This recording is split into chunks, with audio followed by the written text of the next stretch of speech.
over that. And then we're going to go down to the note guide.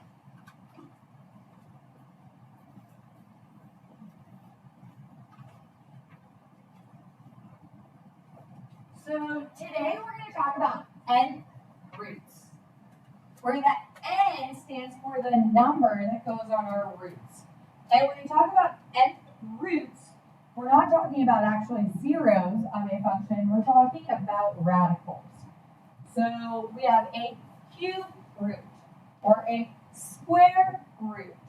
So an nth root is actually talking or referring to this right here.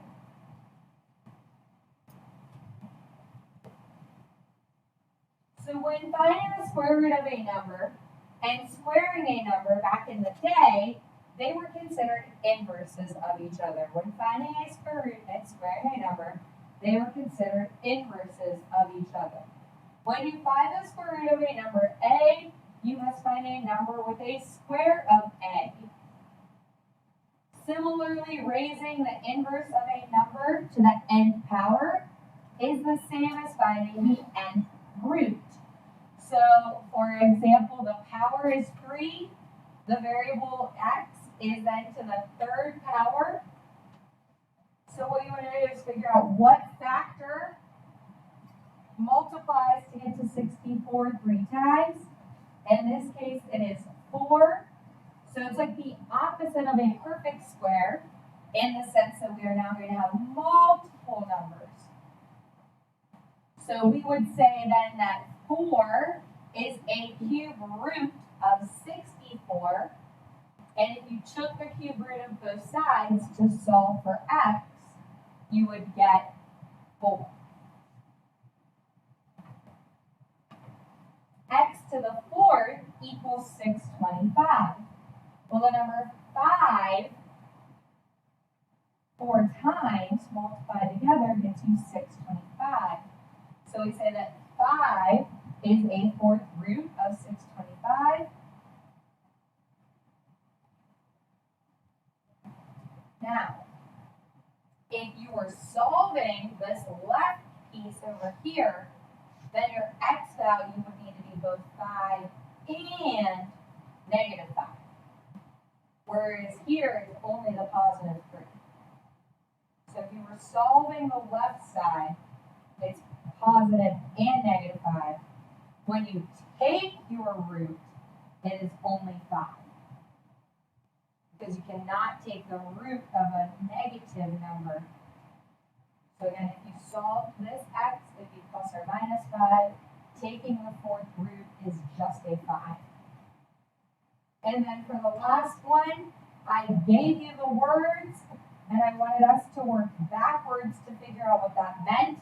So it says 2 is a fifth root of 32. So that means the 5 is the root, or the value on the radical. 32 is the number inside, and that would equal 2. So what that means is 2 times 2 times 2 times 2 times 2 is 32. And x to the fifth is 32.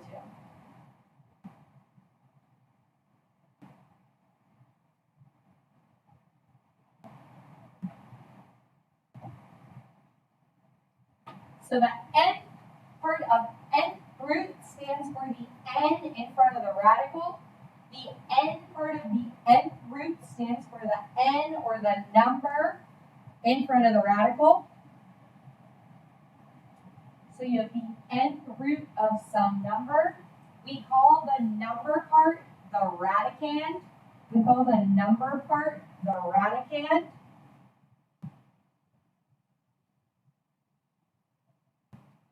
The nth, or the nth power, is also referred to as the index. It will also be referred to as the index.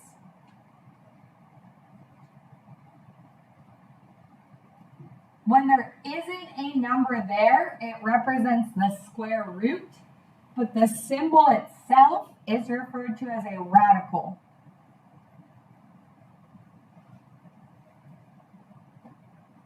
So what we often call the square root is actually called a radical.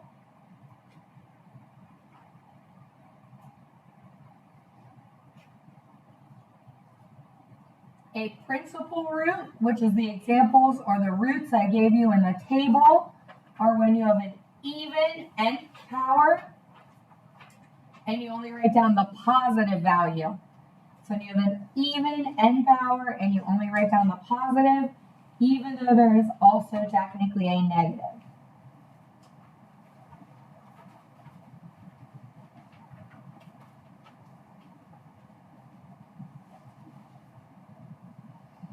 The nth root can also be written as a power. The nth root can also be written as a power. And when we write it as a power, we write it as 1 over n.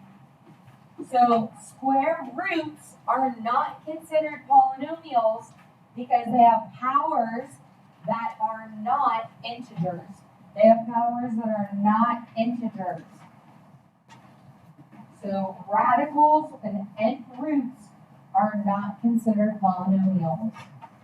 That's why we're in chapter 7 and not chapter 6 anymore.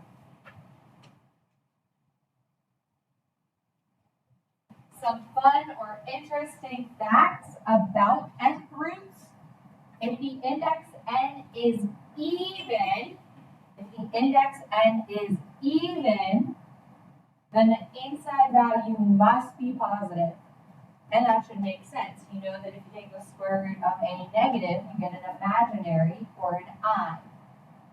So if the index n is even, then the number inside must be positive. If the inside is negative, then your answer is imaginary. If the n is odd, then your radicand or your value inside can be positive or negative. If n is odd, then there is only one real root. We do not have what we refer to as a principal root. And you will never, ever, ever need absolute values. So the absolute value rule is coming back. Talk about it a little further down on the page. The absolute value rule is coming back.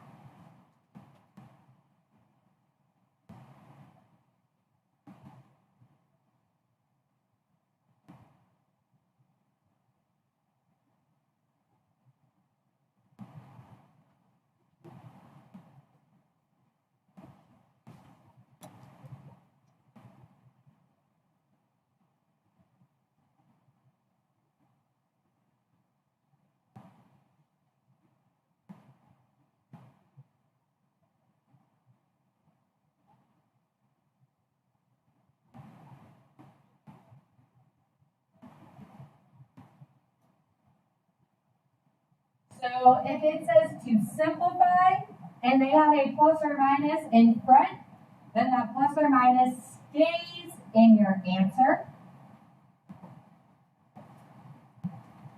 This one is a normal square root. So our rules from the past stay the same. You want to think of it as like the square root of 36. And then the square root of y to the 8th. So remember that the square root acts as like dividing by 2 for exponents. And that has to do with the fact that it's equal to 1 over n. So the square root of 36 is 6. And again, that's like saying you have y to the 8th to the 1/2 power. So go back to lesson 6.1, and a power to a power gets multiplied. So that's why y to the 8th becomes y to the 4th.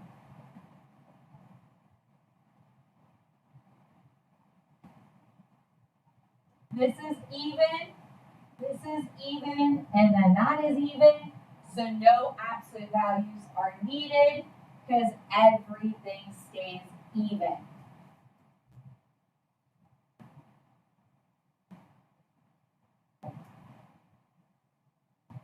What happens when we add square roots that were non-perfect squares? Then you looked at your 32 and you broke it down into a perfect square and a non-perfect square. So we said 32 was 16 and 2. And then if the power inside was odd, then we looked at the even that was 1 less. And we knew that anything that was a non-perfect square,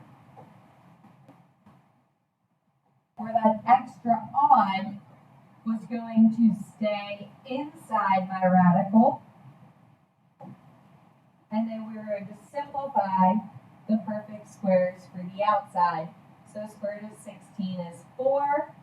Square root of x to the 4th became x squared.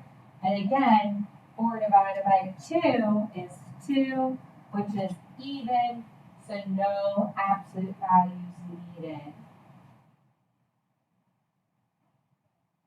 So again, this is kind of what we did in chapter 5, just reviewing it to get us thinking again for the other nth roots. The rule is that if you have something to a power on the outside, you can break everything inside up. So we can think of this as like the 4th root of 16.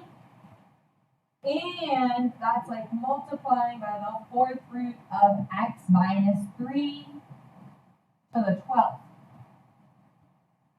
You can also think of it as like 16x minus 3 to the 12th, all to the 1/4 power outside, which is what we did earlier in chapter 6. And you know that if you have a power outside, it distributes to everything inside. So the 4th root of 16. Well, 16 is no longer going to be a square root. It's not 4. It's what number gets you 16 4 times. So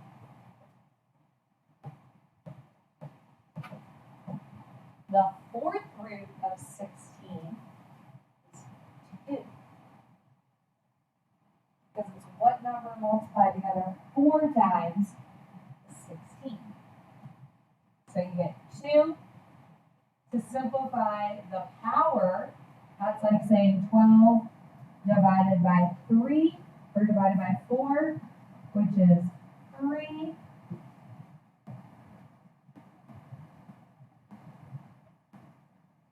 You do not alter or change what is inside the parentheses.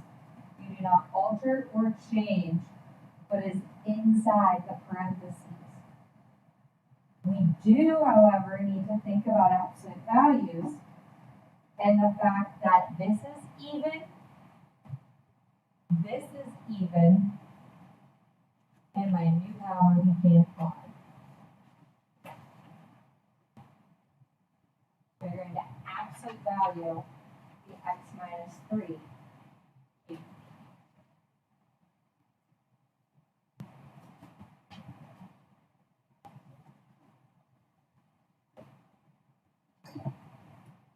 A 5th root will never ever need absolute values, so we don't have to think about that in this problem.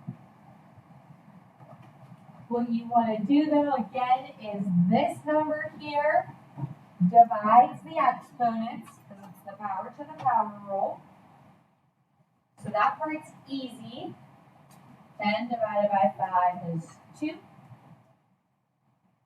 15 divided by 5 is 3. And then you want to say, okay, what number to the 5th power is 243? Well, it's not 2, so we know 2 to the 5th is 32. So then you go to your next number, you look at it, and you go, okay, 3 times 3 is 9. 9 times 3 is 27. 27 times 3 is 81. 81 times 3 is in fact 243.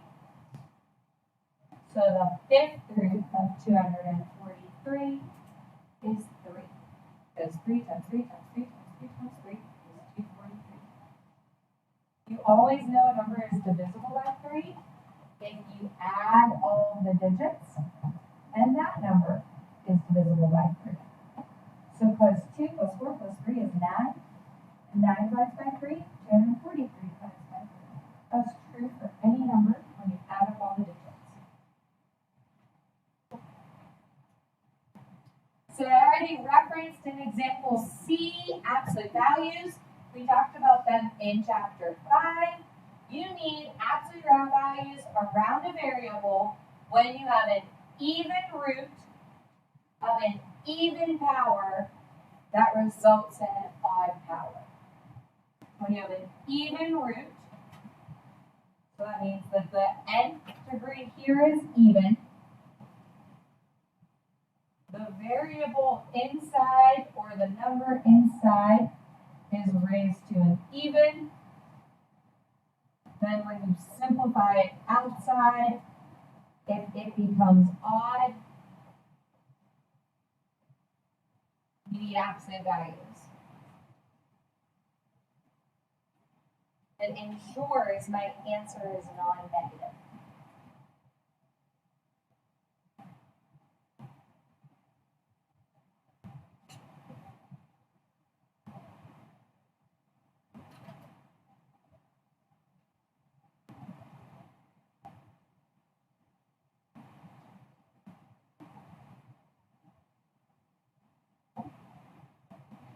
So square root 49 y to the 6th.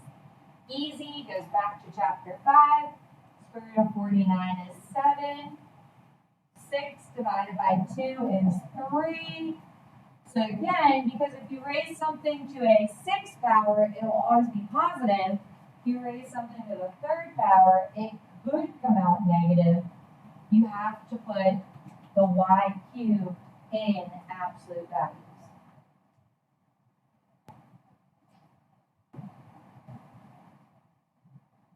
If there is a negative outside the square root, that negative tags along.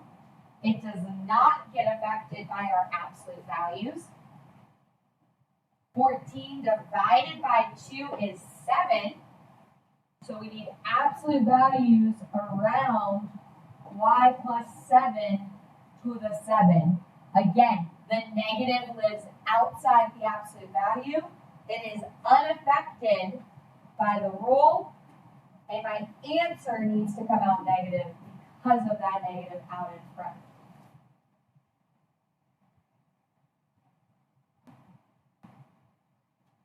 The same holds true if the power isn't a square root. So it's true if that is a 4, or if this is a 6, or an 8, or a 10, anything even. So 12 divided by 4 is 3. 3 is odd, therefore that needs in for absolute values. 10 does not divide perfectly by 4, so you have to break the 10 down the same way we did with square roots. You're going to pick a number that does divide by 4, and then the remaining y's are going to stay inside. So since it does not divide perfectly by 4, 8 divided by 4 is 2. So the 2 comes out. And then you have to make sure you also put this 4 here. So when you write your answer, it's the 4th root. That little 4 must be there. And then the y, 2.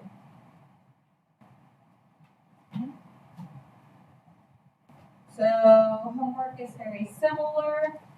Looking for and making the connections, making sure we put our powers here, absolute values where needed.